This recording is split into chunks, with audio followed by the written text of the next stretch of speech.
He said furthermore,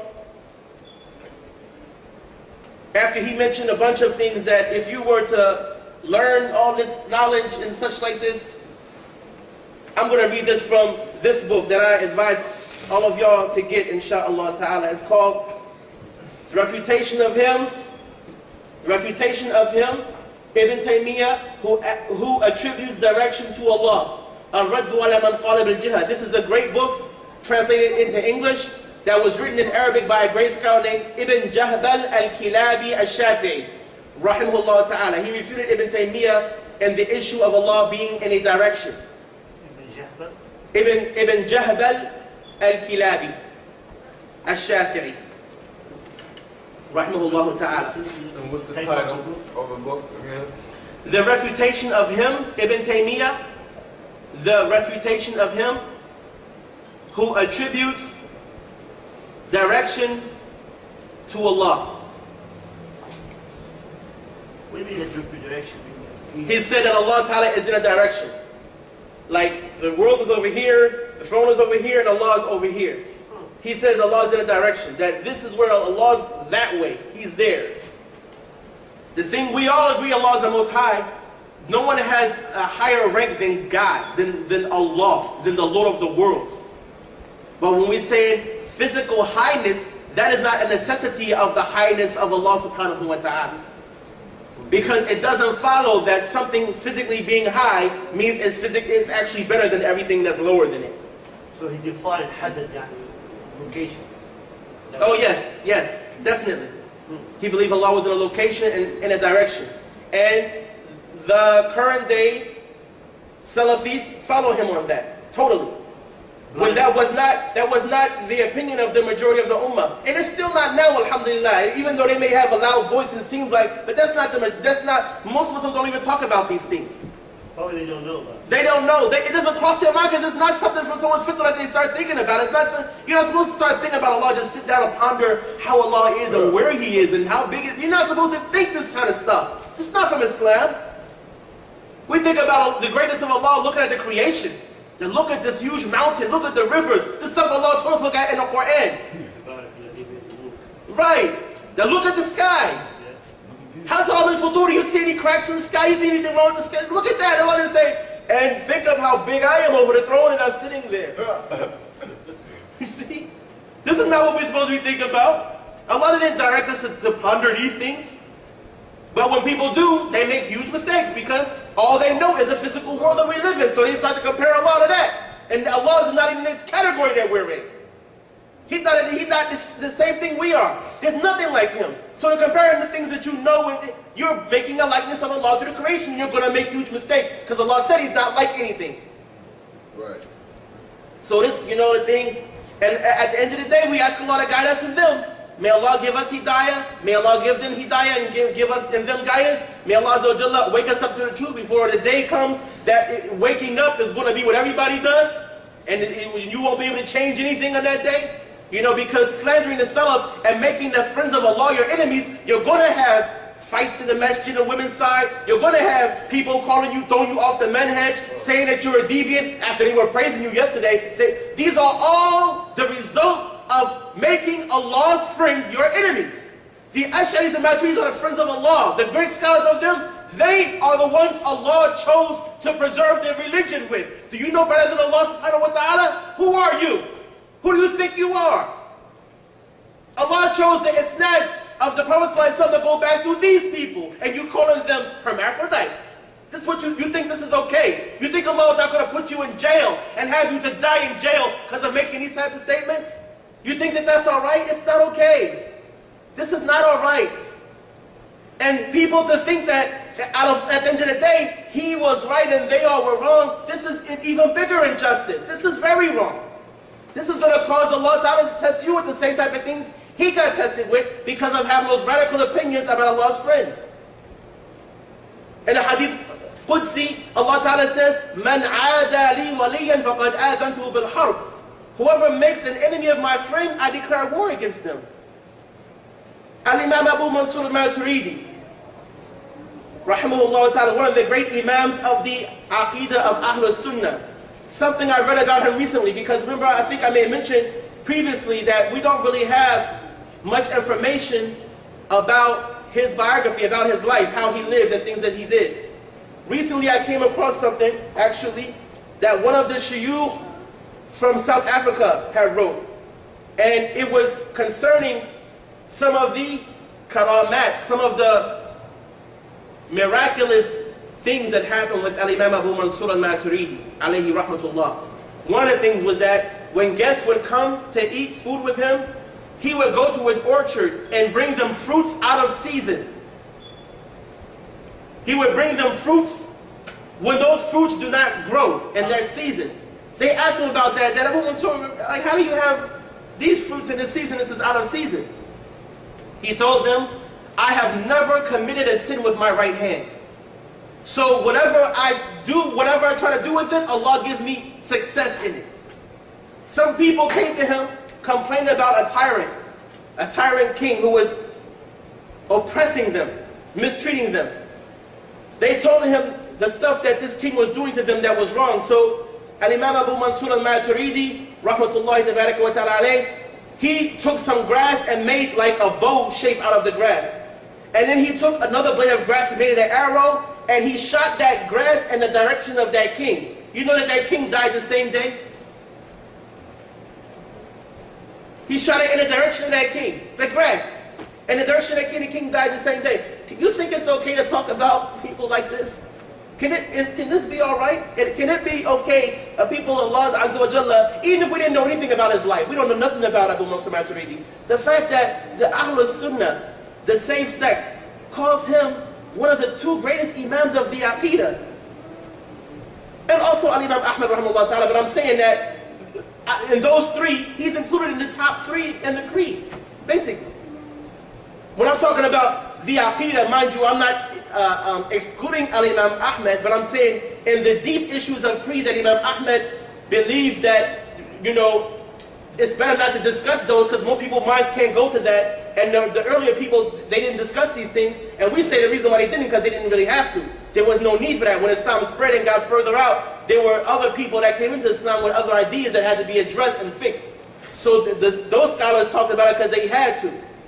You understand what I mean? Just like in the early days, the Prophet ﷺ and the companions, they didn't have to say that the Quran was not created. But Imam Ahmad, alayhi rahmatullah, did have to say that the Quran was not created, which is why he was tortured and through hardships. So he did have to say some of that stuff because the rulers were listening to the Mu'tazila. The leaders of the Muslims were listening to the Mu'tazila at that time, and so in listening to them, they were influenced by them, and they started to say that the Quran is created and put scholars in the hardship through that. So just like he had to say something that people before him didn't have to say, people who came after him had to say stuff he didn't say. It's just logical. He said stuff people before him didn't have to say. People who came after him had to say more things, that more deviant stuff, they had to refute that he didn't have to say. That's just the reality. So Al-Imam Abu Mansur Maturidi, rahmatullah alayh, without all of that, just the fact that he's considered to be, his name is still mentioned as being one of the greatest scholars of theology of the Ummah. His tafsir is unparalleled. In Arabic, I dare somebody in Arabic, go read his tafsir and compare him to, look at other tafsirs and see whose tafsir is the best. I saw stuff in Abu Mansur al-Maturidi's tafsir that it would look like, I'm telling you, like subhanallah, like other tafsirs, I've read them, and then I said, let me go see what Abu Mansur al-Maturidi says. When I read what he said, like, oh my God, it's like, subhanallah, there's, wow, there's no comparison. This was really a real straight up sheikh. And he would say what he had to say, I mean, without even bringing all the isnads and stuff. He would mention, you know, the person who he narrated from, and that was, I mean, but it would be so powerful. His understanding of the language, understanding of law, it was very, very, very firmly grounded in knowledge. But what I'm saying, brothers and elders, at the end of the day, because I know people may say, this brother was shouting, this brother got excited, this brother, you know what I'm saying, people would say, this brother shouted, he got excited, he did all this stuff, and he's attacking Ibn Taymiyyah. The thing is not about attacking Ibn Taymiyyah. I'm not attacking anybody. What I'm saying is what happened in history, and I'm saying that look at history with open eyes. Do not close your eyes. There's no priesthood in Islam. Okay? We have that type of honor for the Prophet sallallahu alaihi wasallam, the Sahaba alaihim radwanullah. Those are the ones that when people differ about them, like it's like they're not from the Ahlul Sunnah, or they're like from another, they from the Shiites or something. The people that came later, some of them are right, Sahaba alayhi Allah is another matter. Prophet Sallallahu is another matter. People came later, I mean, mashallah. They make mistakes. And if they make mistakes, and people are tricked by those mistakes, they're fooled and to quote Malcolm X, bamboozled by those mistakes. Then I mean, you gotta say something. It can't be something that, okay, but other people, they're still talking. They're promoting this stuff. So am I still supposed to be silent and not say anything? I would be silent if they were silent. They're not silent though. They're putting it in all kind of books. They're making videos. They're putting it in CDs. They're selling it. Something has to be said about that. We didn't get to the other quote. The other quote was that Al-Dhahabi says also in that Zadul al-Ilm. I do not believe. He said that, I'm going to read this because it's easier, it's faster. In Bayan Zadul al-Ilm, Al-Dhahabi writes, if you were to excel in the principles, the usul and their affiliates, logic, ethics, philosophy, the sayings of the ancients and the conundrums, all the while protecting yourself with the book and the sunnah, as well as the doctrines of the salaf, then join between reason and transmission. Still, I do not think you would reach the level of Ibn Taymiyyah. No, by Allah, you would not even come near it. In what? In knowledge. Not in being infallible, but in knowledge. That's what we have to make a differentiation between knowledge and infallibility. Knowledge is one thing, doesn't guarantee a person is always going to be right. And being infallible is something different. That infallibility, that's for the Prophet ﷺ. Okay, he said, I don't believe you will come to that level or even come near it. Yet I saw what happened to him, to Ibn Taymiyyah, how much opposition he faced, desertion, rightful and wrongful declarations of heresy. What's heresy mean? Heresy means zandaqa, basically. He says, فما أظنك في ذلك تبلغ رتبة ابن تيمية ولا والله تقربها وقد رأيت ما آل أمره إليه من الحط عليه والهجر والتضليل والتكفير والتكذيب بحق وبباطل. Basically saying that they called him a liar rightfully and wrongfully. They said he was being dishonest rightfully and wrongfully. وقد كان, now listen closely to this, وقد كان قبل أن يدخل في هذه الصناعة منورا مضيئا على محياه سيما السلف. But before he got into this science, this was when Al-Dhahabi was talking about different sciences. When he talked about the sciences of the Aqidah, the creed and such, he mentioned this, that before he got into this science of theology, science of belief, science of the Aqidah, he mentions that كان قبل أن يدخل في هذه الصناعة منورا مضيئا على محياه سيما السلف. He was bright, he was shining and radiant. He had on him the mark of the Salaf.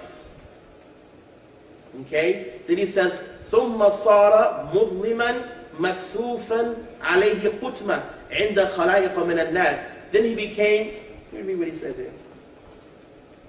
Before he entered into this science, that is Islamic doctrine. That's the Aqidah. That's what they're making the champion of now, right? They're making the champion of the Aqidah that no one understood the Aqidah like Ibn Taymiyyah did. This is what they make it look like. Alright? Before he entered into doctrine, he was shining with light and enlightening others, bearing the marks of the Salaf on his face. Then he became lightless, dark and somber, to countless droves of people. A wicked antichrist and disbeliever according to his enemies. ثم صار مظلما مكسوفا عليه قتمة عند خلائق من الناس ودجالا أفاكا كافرا عند أعدائه ومبتدعا فاضلا محققا بارعا عند طوائف من عقلاء الفضلاء وحامل راية الإسلام وحامي حوزة الدين ومحيي السنة عند عوام أصحابه هو ما أقول لك. He said that he became a Dajjal afak. You see, look, brother on the joint calling me a liar, right? This kadhab, and this liar. Look what the ulama, he's not an alim. Look what the ulama said about Ibn Taymiyyah though. I'm quoting them. They saying that Ibn Taymiyyah was a liar, I think. They're saying that he was dishonest. Al-Dhahabi is saying that they said this wrongfully and rightfully. So I don't agree every time they said he was a liar, but I agree that sometimes though they was right. I disagree with him in issues of the Aqidah and fiqh. May Allah forgive him for the things that he went by himself on and disagree with the rest of the Ummah about. I'm saying this to say that, look, I didn't just come off the top of my head with this. I didn't do my homework. I was reading. I learned Arabic to read, to learn. I didn't learn Arabic to just sit down and just start saying stuff that people will disagree with later on. Why bring that on myself? Why have people look at me differently? I said that because this is something that I learned. This is something that I know for sure. I'm not doubting this. Al-Dhahabi, who was close to him, who loved him, said this about him.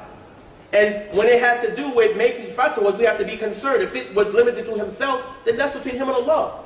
If Al-Dhahabi saw him doing something that's between him and Allah, we don't have no concern with that. That's between him and Allah subhanahu wa ta'ala. But if he's inviting the things and saying things that's going to cause us to be confused, then we got to know that you got to notice about him. Okay? So he said that he became lightless, dark, and somber to countless droves of people, a wicked antichrist and disbeliever according to his enemies, while great numbers of the wise and elite considered him an eminent, brilliant, and scholarly innovator. Mubtadi' fadil muhaqqiq bari'. I could translate all this, but the thing, like, it's so many words in there, I'm just trying to go quickly so we can be finished, inshallah.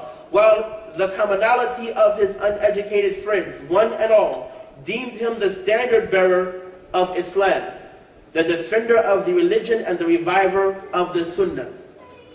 And he said, Huwa ma aqulu lak. He says, it is as I say to you. Because when that brother, that imam, on that recording, he was saying that, Wa huwa ma aqulu lak. And this is what I say to you. That's not what he said. That wow, just that one wow, changes the whole meaning. Just saying, Wa huwa ma aqulu lak means, and this, like this last thing, attaching it, making out of the last thing he said, and this is what I say to you, as opposed to, this is what I say to you. Meaning that this whole thing is unbelievable. This whole story, this whole account was like, wow, did it really go down like that? Like, subhanAllah, did this really happen? He says, Huwa ma aqulu lak. Because he said in the beginning, Wallahi. Then he said at the end, Huwa ma aqulu lak. It is as I told you just now. This is how it is. It happened like this. He was full of light. Now, he made this quote, the imam of that masjid, he mentioned this quote, because this was the same quote that I mentioned on that recording that went on YouTube. He mentioned this quote, but the point of it that I was trying to make, he didn't talk about. What's the point of this quote? The point of the quote was the fact that before Ibn Taymiyyah got into theology, they all agreed that he had nur and looked like the Salaf. As far as the Salafis are concerned, that's when he was a deviant. They believe he was a deviant in the beginning, then Allah guided him to the truth when he got into theology and disagreed with the rest of the ummah. But everyone agreed he looked like the Salaf, and he had nur. Munawwaran mudi'an. He had nur and light, looking like the Salaf when he was free from those statements, before all of that stuff. And he says about himself that he was upon what his fathers, Alu Taymiyyah, the family of Taymiyyah, because he's not the only one known as Ibn Taymiyyah. There's his ancestry also known as Ibn Taymiyyah. They're also, because there was one of their grandmothers actually had this name, her name was Taymiyyah, and so the family was known, she was very popular and righteous, so they were known by this name, they would be called Ibn Taymiyyah, the son of Taymiyyah, right? The thing is this, one of their shuyukh, one of the Salafi shuyukh, his name is Salih al-Shaykh. He's very big in the Gulf, very high statured, very well known, very popular and famous, makes explanations of books. In his explanation of Al-Aqidah Al-Wasitiyah of Ibn Taymiyyah, I believe that's what it is. If it's not, inshallah, online, I'll fix it. But I believe it's the Wasitiyah. But the source is not so important as what he said, because these are definitely his words. He said that Shaykh al-Islam Ibn Taymiyyah نشأ على غير مذهب السلف. Shaykh al-Islam Ibn Taymiyyah, y'all know what that means. نشأ على غير مذهب السلف. He's saying that the Shaykh of Islam Ibn Taymiyyah grew up on other than the way of the Salaf. Must I remind you what Al-Dhahabi said about him in that time when he grew up, the first state he was in? He had light, he had nur, looked like the Salaf. He's saying, and this is what the Salafis say now, that in the beginning Ibn Taymiyyah was not on the way to the Salaf. He grew up on the wrong way, the wrong path. But everybody said he like the Salaf did when he was on that first stage. So he had 2 stages. They say Al-Imam al-Ash'ari had 3 stages, right? He was first one of the Mu'tazila, then he was a Kullabi, then he became from Ahlul Sunnah and in. We say he doesn't have 3 stages, he has 2 stages. First he was a Mu'tazila, then he came to the Sunnah. But Ibn Taymiyyah apparently has 2 stages too. And a lot of people don't know about that. He had 2 stages.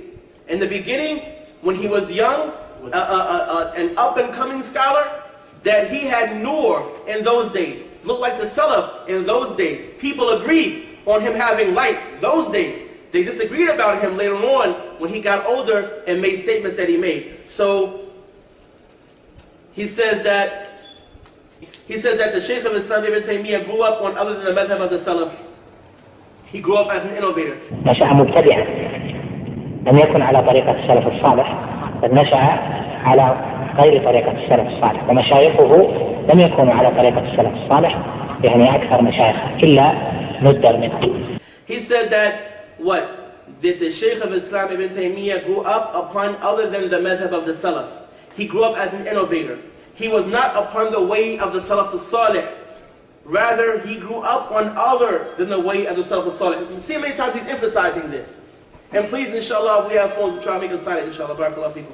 It says that, look at how many times he emphasizes this. He said it like 3 times.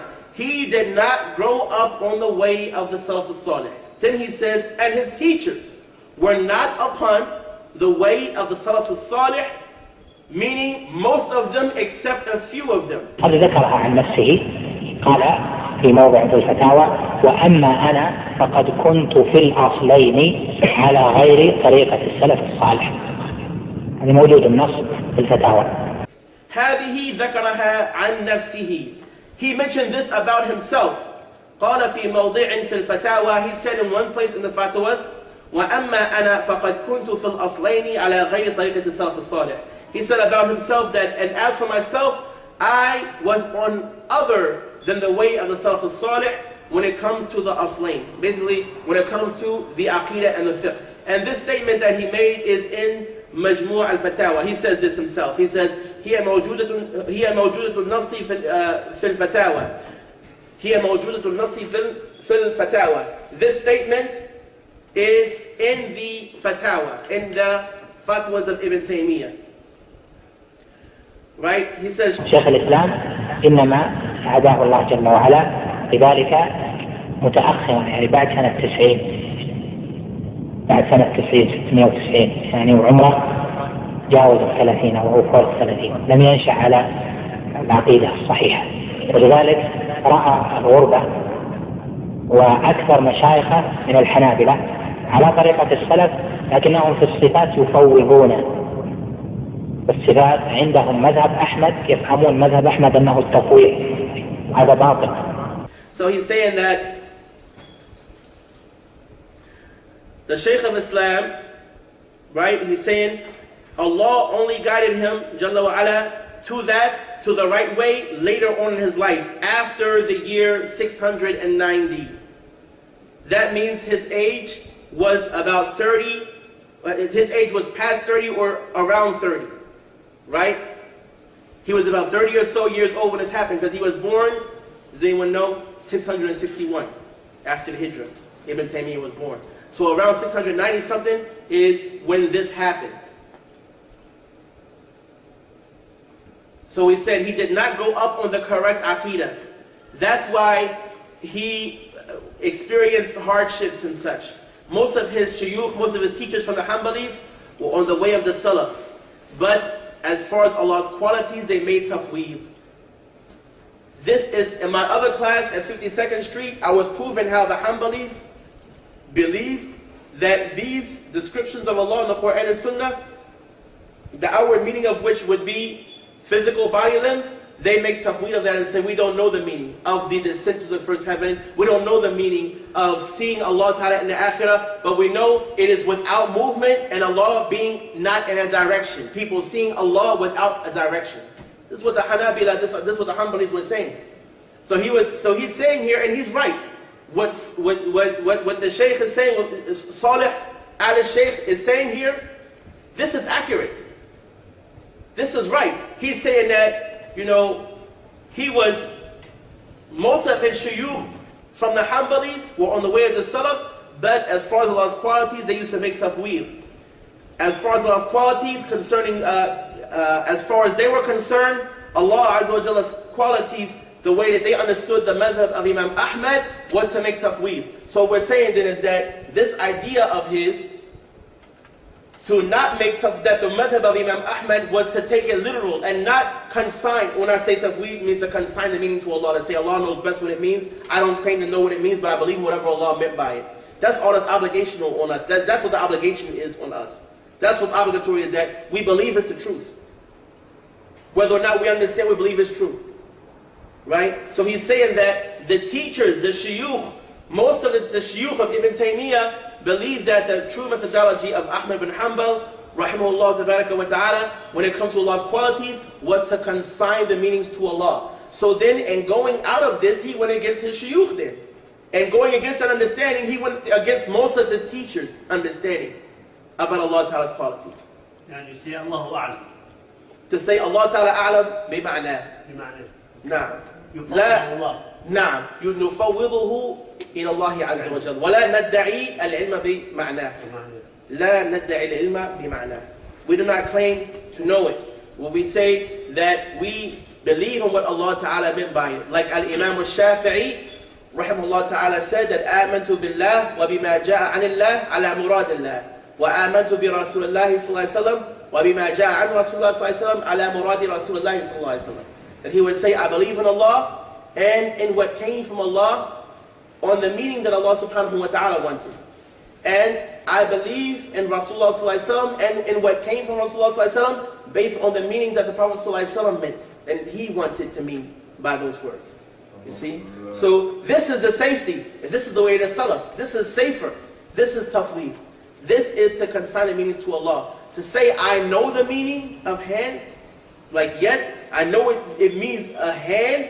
I know that this means a shin and a foot and a face and eyes. And this is dangerous. And this discussion was not something the Salaf were even having.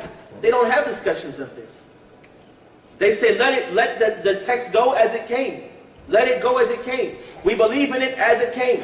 So as it came, with its sound chain, we believe in it. We say, well, what does it mean? When they ask how, and go into the meanings, they used to get upset at the person who asked them that question. Which is why Imam Malik, rahimahullah ta'ala, had the person kicked out the masjid who asked about the istiwa. They try to say that he kicked them out because he asked how. Right? But the thing is that he didn't only say that. It wasn't only about how. His thing was, at the end of it, when he said that the istiwa, right? There's different narrations, but some say that he says the istiwa is known. And the how is not understandable. The how is the how is incomprehensible. Right? And to believe in it is wajib. To believe in what? Wait one second. Wait 1 second. To believe in what? The istiwa. The istiwa. Not the how, the istiwa. Meaning that it happened. Wait 1 second. Wait 1 second. I'm going to get to that. Wait 1 second. He's saying that you must believe in it. To believe in it is wajib. Right. And then he says, and to ask about it is an innovation. What it does he mean here? Not the how, the istiwa. Right. They try to make it like he was upset about him asking how. He was upset about him asking about the istiwa, not about how. He didn't care about the how. The thing was is that you're asking about the istiwa, period. We have to believe in it and not ask about it. Not to say that it's the how he was upset about. If he would have asked him, what does it mean? Or what in that ayah, what is Allah saying? It would have been fine. No, he would have still responded the same way because he didn't like the person asking these type of questions. And he had him kicked out the masjid. So the point that we're making is just that the methodology of the Salaf was to make tafweed, to believe in it as it came, and that was the safety. And that is the safety. And then they try to make it as if all the Ash'aris, they make ta'wil. No, they don't. The default position, the way that we are usually, would be to make tafweed. those of the Ash'aris who did make ta'wil and gave it a metaphorical meaning, they only did that because of the presence of innovators that they believe would misunderstand it or give it a wrong interpretation. So to close that door, they said what they said. But that's not that all Ash'aris only make ta'wil of everything that came in the Quran and Sunnah. No, that's not what they do. So the thing is that, look, inshallah tabaraka wa ta'ala, in closing, وأكثر مشايخة من الحنابلة على طريقة السلف، لكنهم في الصفات يفوضون. الصفات عندهم مذهب أحمد، يفهمون مذهب أحمد أنه التفويض، هذا باطل. He said that he believed, he said that the shuyukh of Ibn Taymiyyah believed that the way of the Salaf was to make tafweed. And they believe that that was a methodology of Imam Ahmad, and this is false. He's saying that that is false, that his methodology is not to make tafweed, but that understanding is false. And we say, no, that is the right understanding actually. That last part we disagree with him. It is the methodology of Imam Ahmad to make tafweed and to consign the meanings to Allah Ta'ala and to believe in the text as they came, not meaning as they came, the literal meaning as they came, but believe in them because they came soundly. We believe in what Allah subhanahu wa ta'ala meant by it, and we don't divulge into the explanation thereof. So this is one methodology. The other one is to give it an explanation based on the Arabic language, based on linguistically what it can possibly mean. Because most of those words are equivocal words, meaning that they are words that have more than one meaning. They can mean more than one thing. And so they're used like that now. Tafweed is what? Tafweed is to consign the meaning to Allah, to say Allah knows best what He meant by this. I believe in whatever Allah meant by it, even if I don't know. All Muslims have tafweed, to some extent. Because we believe in the Quran. Do we all know the Quran? Everyone here a hafiz of the Quran? Allah described Himself in the Quran with many things. Allah said many things in the Quran. When a person asks us, do you believe in the Quran? We don't say, well, I believe only in the parts of it that I know and understand. The other parts that's beyond my understanding I don't believe in.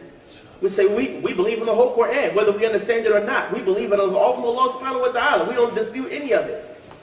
We believe whatever Allah ta'ala meant in it. If a young child from Pakistan, from India, from somewhere memorizes the whole Quran by heart, well, we say that he doesn't believe in the Quran because he doesn't understand Arabic yet. He doesn't know what he's reading. He knows it's the book of Allah. And he believes in Allah who sent the book down. He believes in that. So it's not incumbent upon everyone to know everything. Because see, if we were to apply that then on certain ambiguous verses of the Quran and Sunnah, the verses of the Quran, then that would mean that no one really believes in the Quran unless they understand everything in it. And that's false. That's false. They say that, they knew the meanings, they understood the meanings. And they understood the meanings were literal. And they believe in the literal meanings. The thing is that even if they didn't know the meanings, they still believe in the Quran like we do. And they're okay, they're safe. Just like we say that a person's safe if they don't know the meanings of these things in the Quran. If they believe it's the truth from Allah subhanahu wa ta'ala, they're going to be alright. So may Allah Azza wa Jalla give us understanding. You know what I mean? Much more can be said. But if the point is already made, then alhamdulillah rabbil alameen.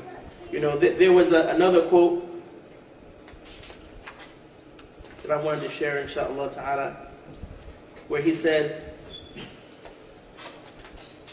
Ibn Taymiyyah also said, Al-Dhahabi also said about Ibn Taymiyyah, and this is in his biography of Ibn Taymiyyah in his book Siru A'lam al-Nubala. He says, مع أني لا أعتقد فيه العصمة كلا فإنه مع سعة علمه وفرط شجاعته وسيلان ذهنه وتعظيمه لحرمات الدين بشر من البشر تعتريه حدة في البحث وغضب تعتريه حدة في البحث وغضب.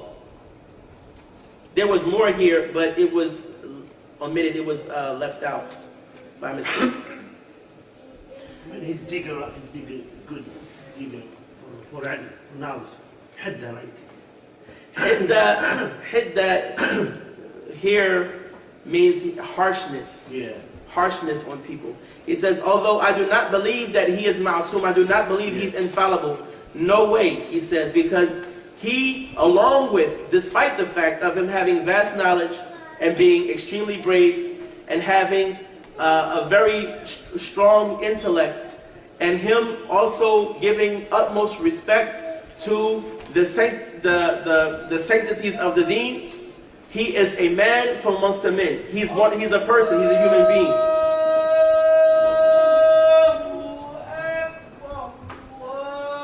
Inshallah tabaraka wa ta'ala, we'll stop here. And we'll save some, not all, save some for the next class. Y'all okay with that? No, seriously though, y'all alright with that?